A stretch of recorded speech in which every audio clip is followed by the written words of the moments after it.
questions. Good afternoon, everybody.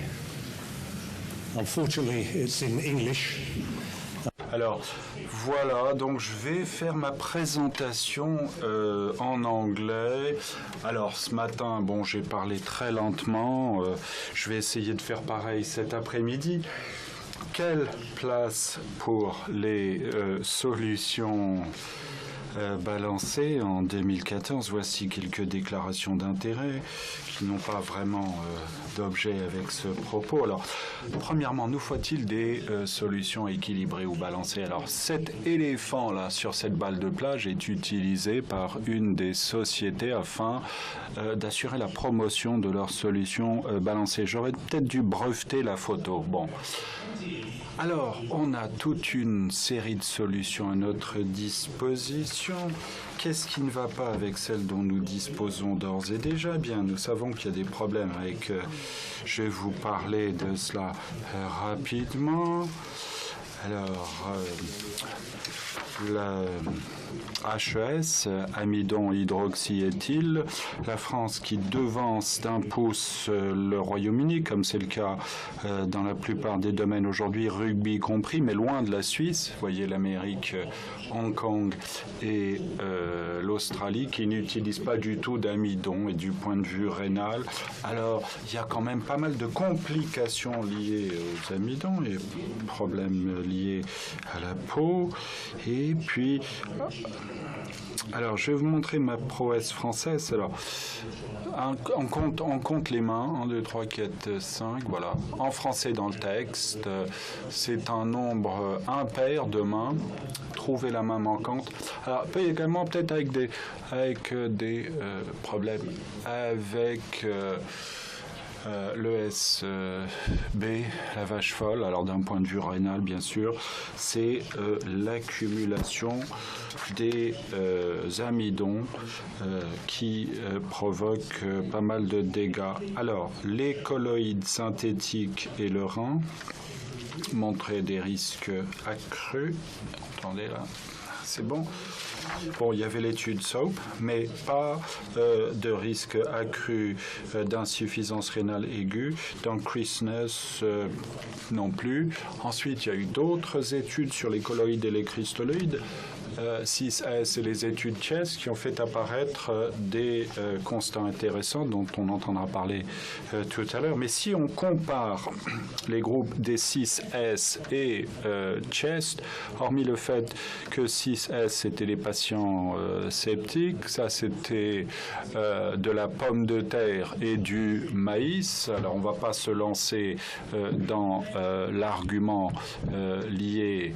Il y avait l'acétate de Ringer et d'autres c'était un sérum physiologique. Alors voilà, donc les impacts d'insuffisance rénale aiguë étaient différents. Alors autrement dit, pour résumer la chose, donc il y avait plus d'insuffisance rénale aiguë dans le 6S et moins dans l'étude CHEST, mais bien sûr ensuite l'argument, il y avait donc une solution équilibrée, l'autre c'était dans une solution de sérum physiologique. Donc c'était peut-être effectivement la différence. Alors ce qui m'amène au point suivant de notre groupe qui porte sur le sérum physiologique en tant que liquide de réanimation. On sait que c'est très mauvais, surtout au cours des dernières années. Il y a eu pas mal d'écrits dans la littérature, donc on va se pencher sur un certain nombre d'études qui nous disent que des solutions de chlorure de sodium sont mauvais.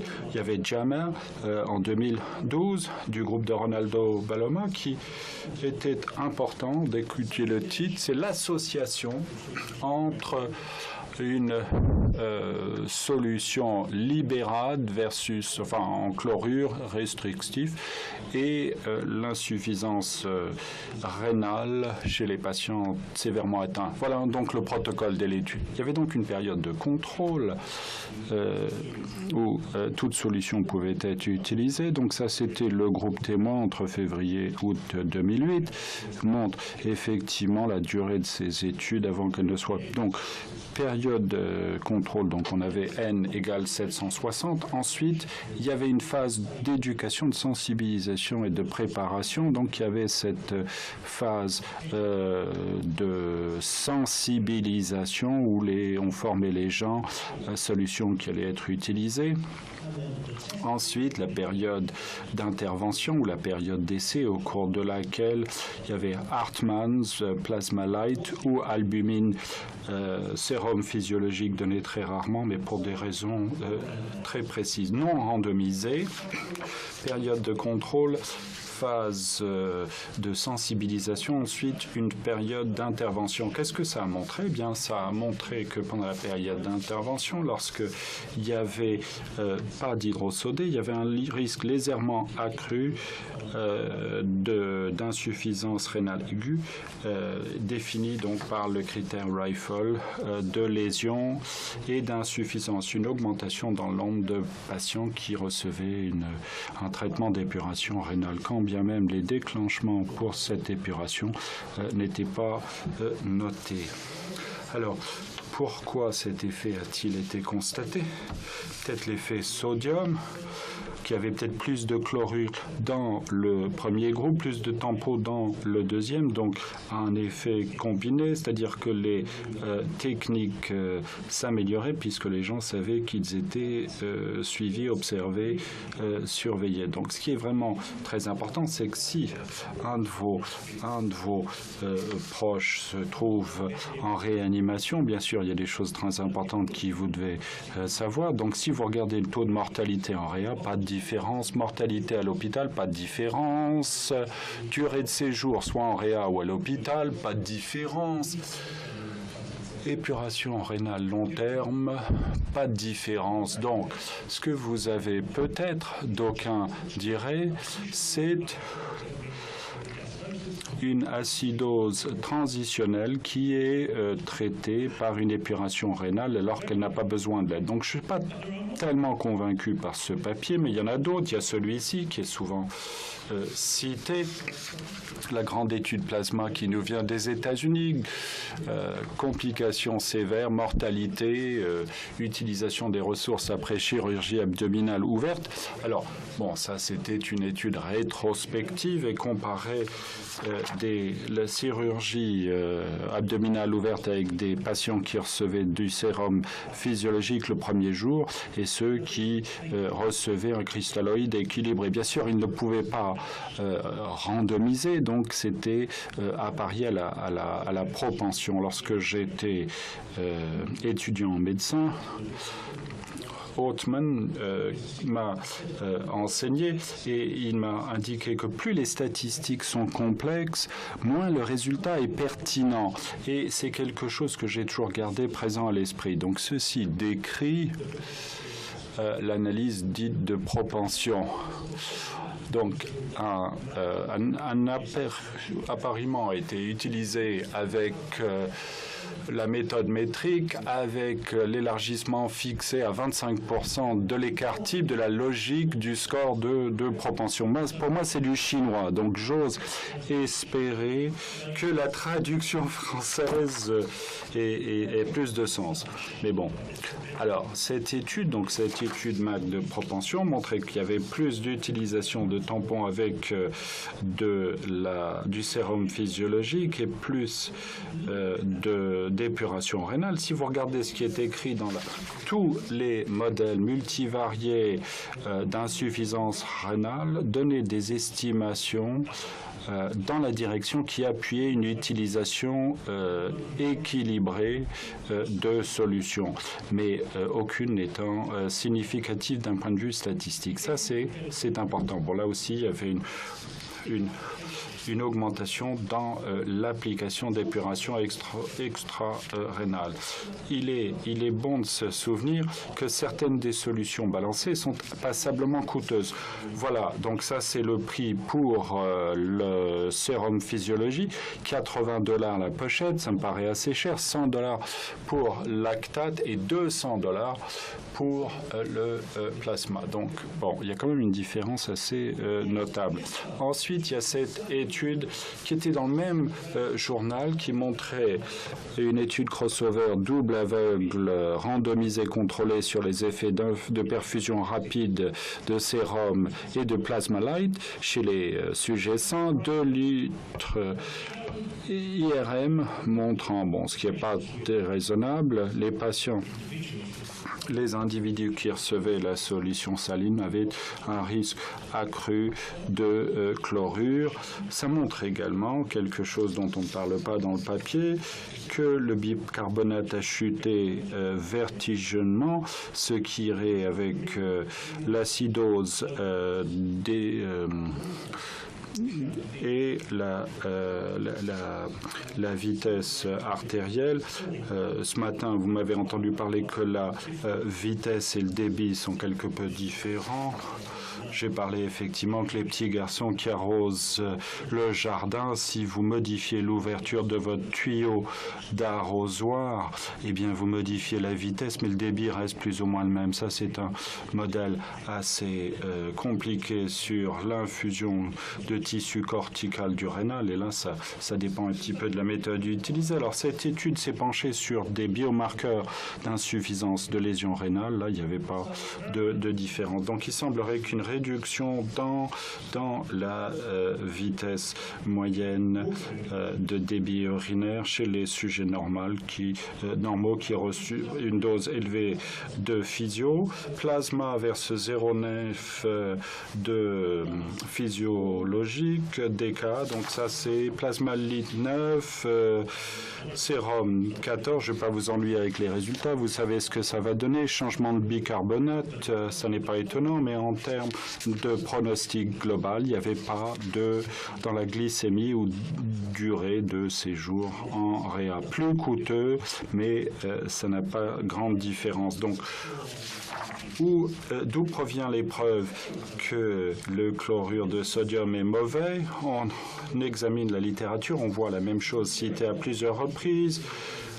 La perfusion intrarénale, là, une explication d'effet vasoconstrictif. Bon, vasoconstriction, toutes ces études se réfèrent au même papier qui est ce papier ici.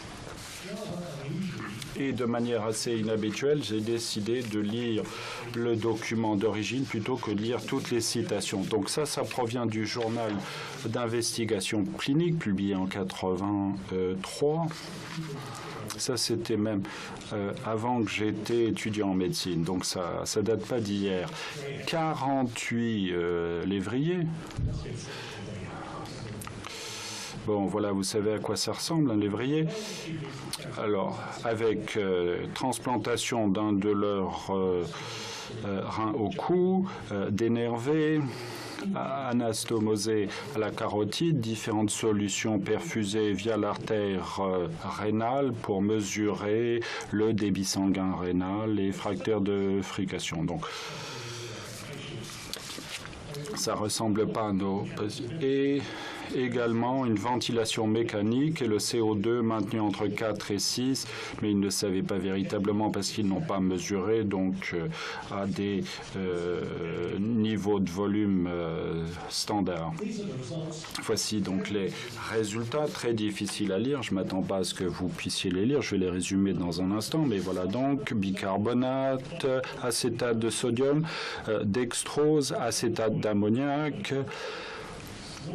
Et que montrent les résultats?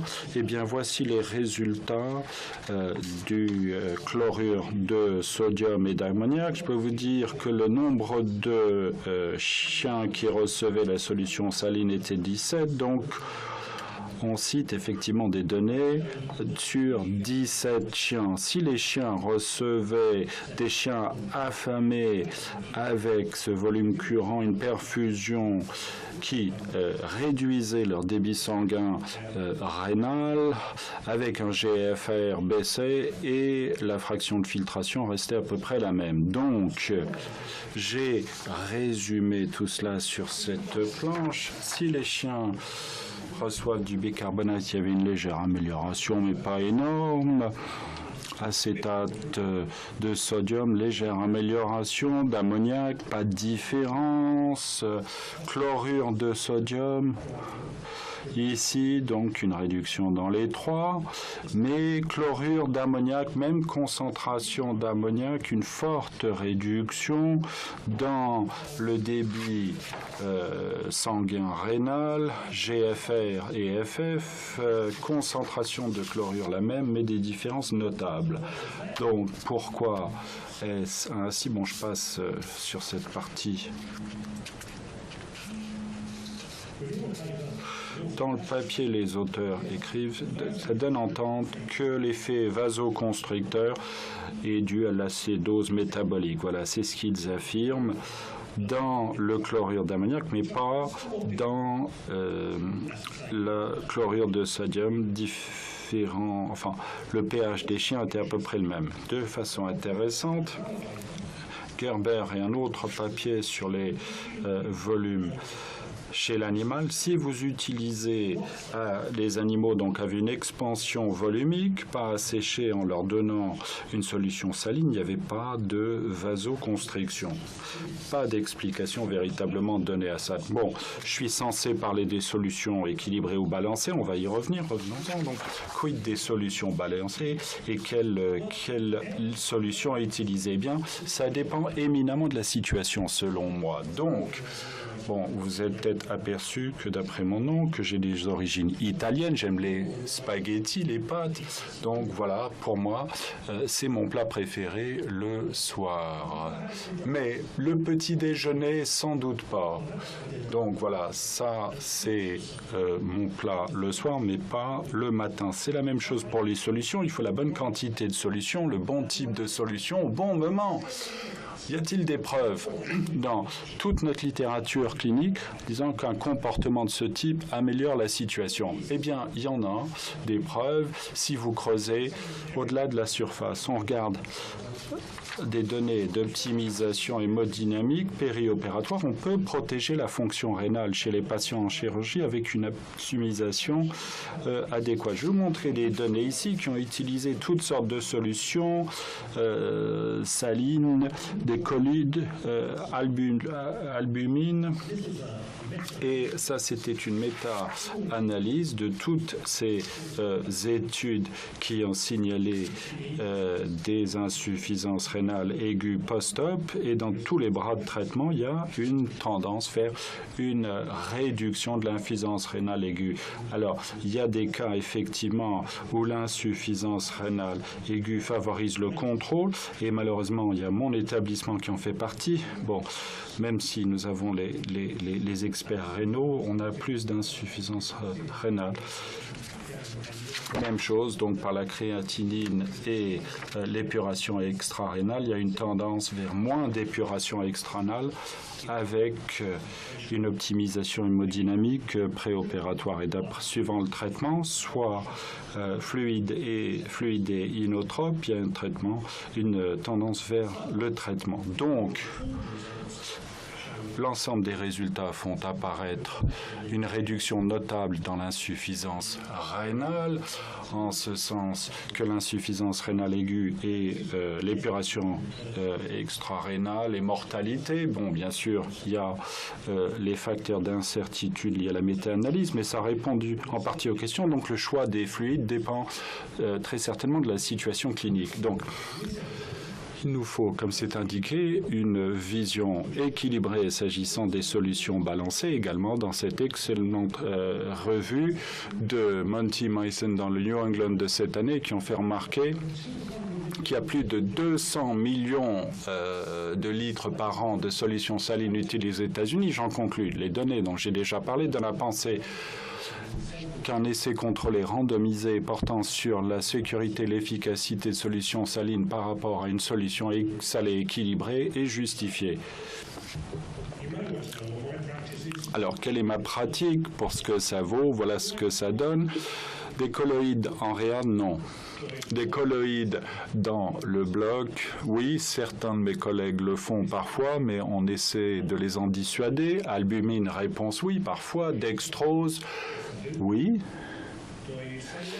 Solutions sérum physiologique, oui. Hartmann ou les solutions balancées, en fait, je m'en sers la plupart du temps.